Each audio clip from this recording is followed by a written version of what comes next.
Let's talk about Spies, Lies and Allies, written by Kavitha Rao, The Extraordinary Lives of Chato and Roy. This book takes us through the lives and times of Virendranath Chatopadhyay and M.N. Roy, two Indian revolutionaries who also played a pivotal role in India's freedom struggle. But then, why do we know so little about them? Well, that's because India's freedom struggle was long drawn, and the narrative was largely written by and for the popular figures of the time. Chatto and Roy can be best described as fringe revolutionaries, those that fought alongside the likes of Gandhi, Nehru, but their approaches and ideologies couldn't be more different, which is why they fought outside the mainstream political movement, and therefore we know so little about them. The book takes us through the lives of these revolutionaries and follows their arc as they move from one country to another and from one ideology to another. It talks about how and why they came to believe in communism and how they gave it up towards the later parts of their lives. They were independent thinkers who were well aware of the socio-economic status and the condition of workers in the country.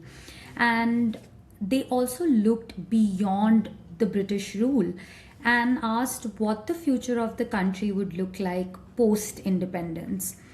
What would self governance look like, and how that would lead to empowerment and betterment of our working class population. They stood up against Gandhi's philosophy and ideals many times, but also showed solidarity when it mattered. They traveled from one country to another, sometimes to gather support, sometimes, many times, to escape getting caught.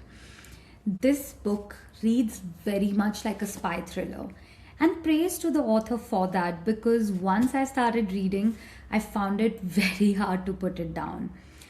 She writes fondly of the two when she says they both staunchly refused to use religion, division, and their upper caste status as a means to gain power, unlike many of their opportunistic peers. But the author doesn't valorize these men, nor does she try to justify the way they were. She's not singing praises or mincing her words about them.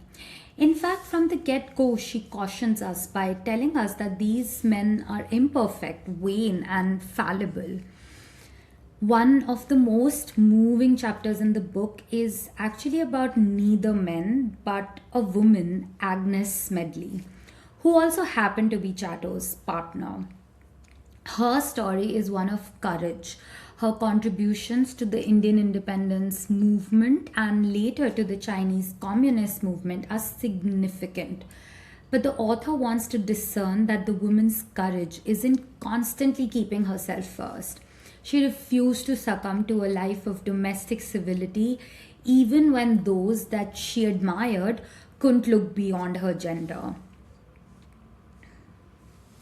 Another feature worth mentioning is that at no point does the author guilt trip us for not knowing about these men or the other lesser known revolutionaries that she talks about. I've noticed that authors fall into that trap quite often where they put the people they are talking about on a pedestal and begrudge the readers for not knowing enough. At around 230 pages, this book spotlights India's struggle for freedom through the perspective of Virendranath Chattopadhyay and M.N. Roy. I would recommend it to those who are curious to learn about history around the freedom revolution, but one which delineates from the popular rhetoric. I'll, I'll leave you with these lines from the book. There was no place for independent thinkers in their time, and perhaps there isn't in our time. Therein lies their tragedy, and that of India still. Forgetting their ideas, their sacrifices, and above all, their great enduring courage is our loss and that of those who come after us. And that's it, that's my humble submission.